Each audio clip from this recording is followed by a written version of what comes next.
Hello అండి, అందరికీ నమస్తే. నేను ఈరోజు మీకు కాకరకాయ కర్రీని ఎలా చేయాలో చూపించబోతున్నాను. అది చేదు లేకుండా మీకు ఈరోజు ఏ విధంగా చేసుకోవాలో చూపించాలనుకుంటున్నాను. చాలా టేస్టీగా ఉంటుందండి. అరకిలో కాకరకాయలను తీసుకొని సన్నగా ముక్కలుగా కట్ చేసి పెట్టుకోండి.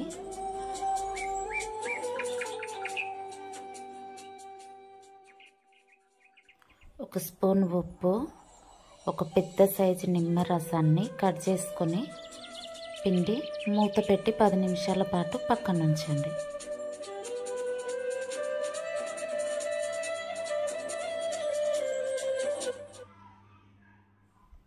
పది నిమిషాల తర్వాత కాకరకాయనంతా కూడా ఈ విధంగా చేత్తో పిండి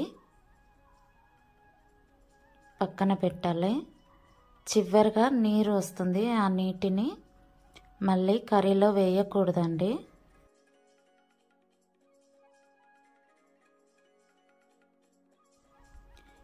మళ్ళీ ఒకసారి కాకరకాయలన్నిటినీ కూడా వేరే నీటిలో శుభ్రంగా కడిగి పక్కన ఉంచండి.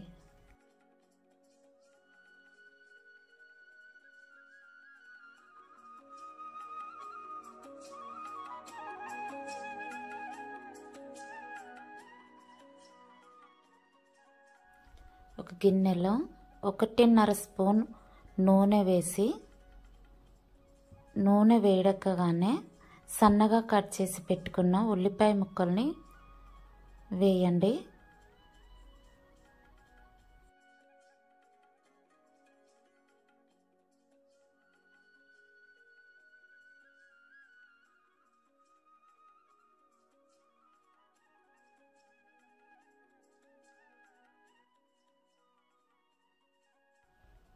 ఒక స్పూన్ ఉప్పు, సన్నగా కట్ చేసి పెట్టుకున్న 4 పచ్చిమిర్చి చీలికలు వేసి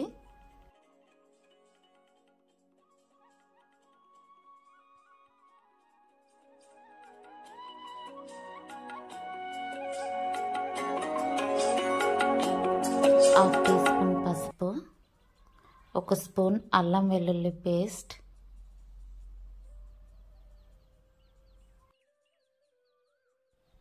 ఇప్పుడు సన్నగా కట్ చేసి పెట్టుకున్న కాకరకాయ ముక్కలన్నిటినీ కూడా అందులో వేసి కలపండి.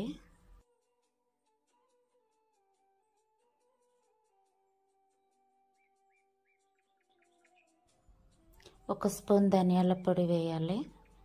వేసి మళ్ళొకసారి కలిపి లో ఫ్లేమ్లో పెట్టి ఉడికించుకోండి. ఈ విధంగా ఒక గిన్నెలో నీరు పోసి ఆవిరిపైన ఉడికించుకోండి. కాకరకాయ ముక్కలు మెత్తగా ఉడికిన తర్వాత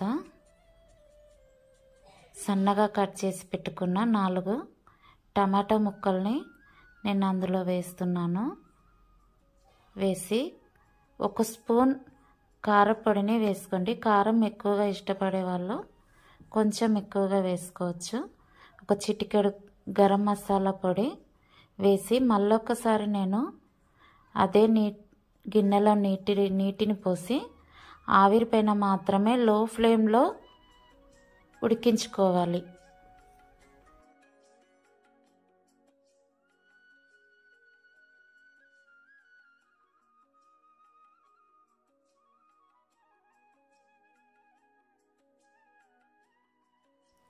ఎంతో టేస్టీగా ఉండే కాకరకాయ కూర రెడీ అయిపోయిందండి. ఈ విధంగా చేసుకొని చూడండి, ఒక్కసారి ట్రై చేయండి. చాలా బాగుంటుంది. చేదు కూడా ఉండదు అస్సలు.